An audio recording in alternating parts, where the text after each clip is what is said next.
The wedding planning meeting was supposed to last an hour. 3 hours in, my sister Kavya still hadn't acknowledged my presence beyond pointing toward the kitchen when Mom asked about refreshments. Maya can handle the catering coordination, Kavya said without looking up from her Pinterest board, voice dripping with the casual dismissal I'd grown accustomed to over 29 years. She's good at organizational stuff. I refilled water glasses while Kavya held court at Mom's dining table, surrounded by wedding magazines, fabric samples, and enough venue brochures to wallpaper a small apartment. Her fiancé Rohan nodded along enthusiastically, occasionally offering suggestions that Kavya would consider for exactly 3 seconds before explaining why they wouldn't work. The Grandview Estate is absolutely perfect, Kavya gushed, sliding a glossy brochure toward Mom and Aunt Priya. Look at these gardens. The ballroom holds 300 guests, there's a private bridal suite, and the mountain views are incredible. It's exactly what I've always dreamed of. Mom studied the photos with the reverence usually reserved for religious artifacts. It's gorgeous, Beta. But isn't it quite expensive? Worth every penny, Kavya declared. This is a once-in-a-lifetime event. I refuse to compromise on my vision just to save money. I paused in my water refilling duties, recognizing the Grandview Estate immediately. The neoclassical mansion with its terraced gardens and panoramic mountain views was indeed stunning. I should know. I'd been its owner for the past 4 years. Maya, stop hovering and sit down, Mom chided gently. You're part of this family too. Kavya's expression suggested she found this statement debatable. Actually, Maya probably shouldn't be in the wedding party photos. You know how she photographs. I knew exactly how I photographed. Perfectly fine when I wasn't deliberately excluded from family events or relegated to behind-the-scenes roles. But arguing would only confirm their narrative that I was difficult. I could help with logistics instead, I offered, settling into the chair furthest from Kavya's planning command center. Perfect. Kavya brightened at the prospect of free labor. You can coordinate vendor deliveries, handle timeline management, maybe assist the caterers during setup. Keep things running smoothly behind the scenes. Rohan looked up from his phone where he'd been researching venue pricing. Babe, the Grandview Estate starts at $50,000 for Saturday events. Are we sure about this? Kavya's smile faltered for exactly 1 second before reassembling into determined optimism. It's our dream venue, Rohan. We'll make it work. Maybe we should look at some alternatives, Aunt Priya suggested diplomatically. There are other beautiful venues that might be more budget-friendly. No. Kavya's voice carried the steel that had gotten her through law school and into her current position at a mid-tier firm. I've been planning this wedding since I was 12. The Grandview Estate is perfect and I won't settle for less. She pulled up the venue's website on her laptop, narrating a virtual tour for the table. Look at the great hall with those crystal chandeliers. The ceremony can be in the rose garden, reception in the ballroom, cocktail hour on the terrace. It's like something from a fairy tale. I watched my family fall in love with a property I'd rescued from bankruptcy and transformed into one of the region's premier event destinations. They had no idea that the fairy tale they were admiring existed because I'd invested 2 years and several $1 million bringing it back to its historic grandeur. Have you contacted them yet? Mom asked. I'm calling Monday morning, Kavya said. The wedding coordinator there is supposed to be incredible. Someone named Sarah Chin who's planned events for celebrities and politicians. Sarah Chin was indeed incredible. I'd hired her personally after she'd coordinated events for 3 Fortune 500 companies and a governor's daughter. She reported directly to me through our property management company. What's your backup plan if they're booked? I asked innocently. Kavya's laugh held a note of superiority that made my teeth ache. Maya, people like me don't need backup plans. When you know what you want and you're willing to pay for quality, things work out. People like her. As opposed to people like me, presumably, those who settled for less because they couldn't recognize or afford excellence. Besides, Kavya continued, I've already checked their availability online. June 14th is open, which is perfect timing. 6 months to plan, right in peak wedding season. It's like it's meant to be. I nodded thoughtfully, mentally reviewing the booking calendar that I'd personally approved just last week.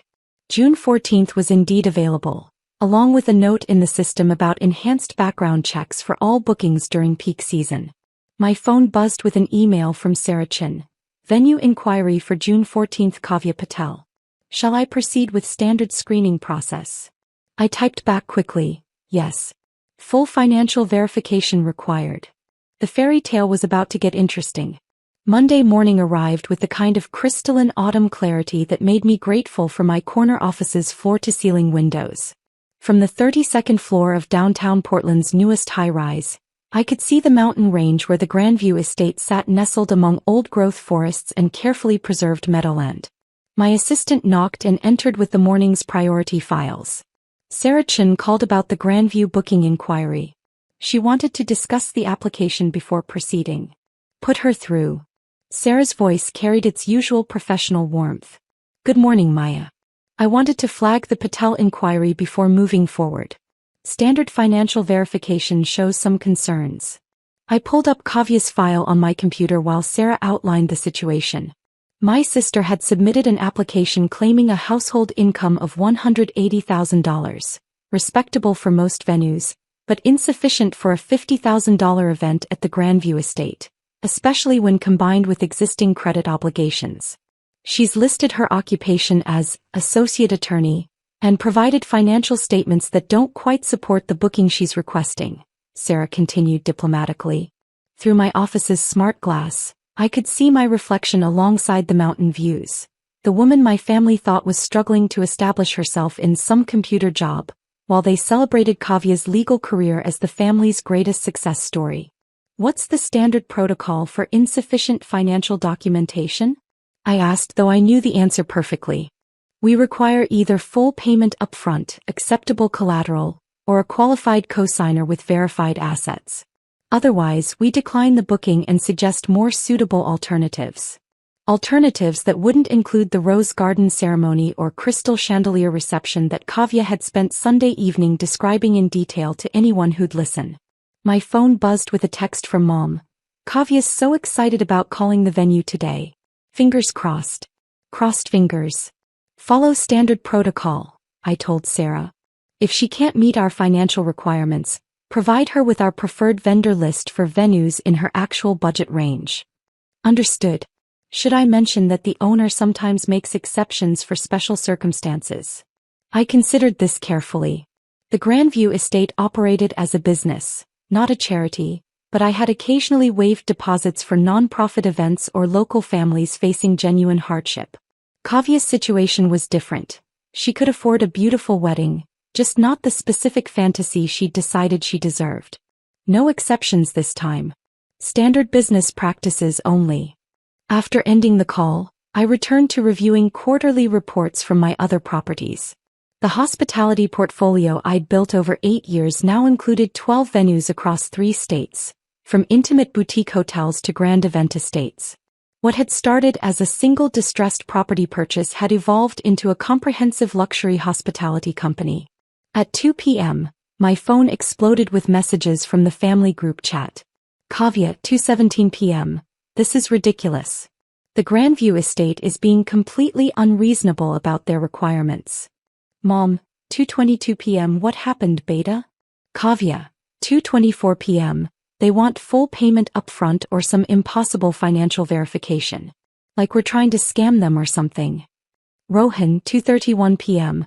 Maybe we should look at other venues. There are plenty of beautiful places that don't require jumping through hoops. Kavya, 2:33 p.m. This is our dream venue. There has to be another way. I watched the conversation unfold while reviewing the afternoon's property management reports. By 3 p.m., Kavya had convinced herself that the Grandview Estate's policies were specifically designed to exclude regular people, in favor of trust fund babies and corporate events. Kavya, 3:45 p.m. I'm going to drive up there tomorrow and speak to someone in person. This whole situation is probably just a misunderstanding. Dad, 3:52 p.m. Good idea. Sometimes face-to-face conversation works better than phone calls. Aunt Priya, 4:15 p.m. Maya, you work with business systems, right? Do you know anything about event venue booking processes? I stared at the message for several minutes, considering my response. My family's assumption that I worked with business systems wasn't entirely wrong. I did work with business systems, primarily as the person who owned and operated them. Maya, 4:28 p.m. Most venues have standard financial verification processes. It's probably just business protocol. Kavya, 4:31 p.m. Maya, can you maybe help me figure out how to present our financial information more effectively? You understand corporate stuff. The irony was staggering. Kavya wanted my help navigating the financial requirements of my own venue, while remaining blissfully unaware that her corporate stuff expertise was about to meet the reality of actual corporate ownership. Maya, 4:45 p.m. I'm sure you'll figure it out. Tuesday's drive to the Grandview Estate would indeed clarify the situation, though probably not in the way Kavya expected. I spent the evening reviewing guest services protocols and ensuring my staff was prepared for what promised to be a very interesting site visit. Tuesday afternoon, I sat in the Grandview Estate's owner's suite, watching through privacy-tinted windows as Kavya's silver Lexus wound up the estate's tree-lined driveway. She'd arrived precisely on time for her 2 p.m. appointment, having spent the morning, according to her Instagram stories, getting her hair done and selecting an outfit that projected successful professional who deserves respect. Sarah Chin knocked and entered my office. Miss Patel has arrived. She's quite determined. I can imagine. How do you want to handle this? Standard consultation process. I'll review our policies, show her the facilities and explain the financial requirements clearly. If she becomes confrontational, I'll suggest she speak with ownership about making special arrangements. Through the window, I watched Kavya emerge from her car wearing her courtroom suit and carrying a leather portfolio that probably contained bank statements, reference letters, and whatever documentation she hoped would override business reality. Keep it professional, I said. If she asks to speak with ownership, let me know. The consultation lasted 47 minutes. I could see Sarah leading Kavya through the gardens, the ballroom and the terrace spaces that would indeed make a stunning wedding venue. Kavya's body language started confident, shifted to frustrated, and ended somewhere between desperate and furious. My office phone rang at exactly 2:47 p.m. Maya, Sarah's voice carried carefully controlled amusement. Ms. Patel would like to speak with the owner about making an exception to our financial policies. She's quite insistent that there's been some kind of misunderstanding. Send her up. I had 30 seconds to decide how to handle this moment. Stay behind my desk in full corporate authority mode, or meet her at the door like the sister she'd never recognized I'd become. Kavya knocked and entered without waiting for permission, her portfolio clutched defensively against her chest. I understand you're the owner here, and I need to explain that your staff has made some kind of mistake about. She stopped mid-sentence, staring at me with the expression of someone whose brain was refusing to process contradictory information. Maya? What are you doing here? I work here, I said simply, gesturing toward the chair across from my desk. Work here? But this is the Grandview Estate. This is a luxury venue. You can't possibly. I mean, what kind of work could you? She trailed off as her gaze traveled around my office. The mahogany desk, the architectural awards on the walls, the framed photos of celebrity events we'd hosted, the business degree from Stanford that she'd never bothered to ask about. I own it, Kavya. The words hung in the air like smoke from an expensive cigar. Kavya sank into the chair without invitation, her portfolio sliding from nerveless fingers. Own it? You can't own this place. This venue costs, the booking fees alone, $50,000 for Saturday events, I confirmed. $75,000 for peak season weekends. Plus catering minimums, service charges and damage deposits. Kavya's mouth opened and closed soundlessly. Finally, how long? 4 years. I bought it when the previous owners defaulted on their loans. Spent 2 years renovating, 1 year building the business reputation, and the last year enjoying consistent profitability. The silence stretched until Kavya found her voice again. The computer job? Tech consulting firm. 47 employees. $12 million in annual revenue. Her perfect wedding venue belonged to the sister she'd relegated to kitchen duties. The conversation that followed was brief and professionally courteous. I explained that the Grandview Estate's policies applied equally to all potential clients, family relationships notwithstanding. Kavya could meet our financial requirements, provide acceptable collateral, or consider venues more aligned with her actual budget. She chose option 3, storming out while muttering about family loyalty and deliberately sabotaging her wedding. Within hours the family group chat exploded. Kavya, 4:23 p.m. Maya has been lying to us for years. She owns luxury venues and let me think I couldn't afford my dream wedding. Mom, 4:35 p.m. Maya, is this true? How could you not tell us? Dad, 4:41 p.m. We need to have a family meeting about this immediately. I responded once. The Grandview Estate operates as a business, not a family favor bank. Standard policies apply to all clients. The aftermath unfolded predictably. Kavya's wedding ended up at a perfectly lovely vineyard that actually suited her budget and guest count better than our grand ballroom would have. She spent 6 months explaining to relatives why her dream venue hadn't worked out, carefully omitting the ownership details. Mom struggled with cognitive dissonance between her successful daughter and her assumptions about my computer work. Dad researched my company obsessively, trying to understand how he'd missed signs of substantial financial success.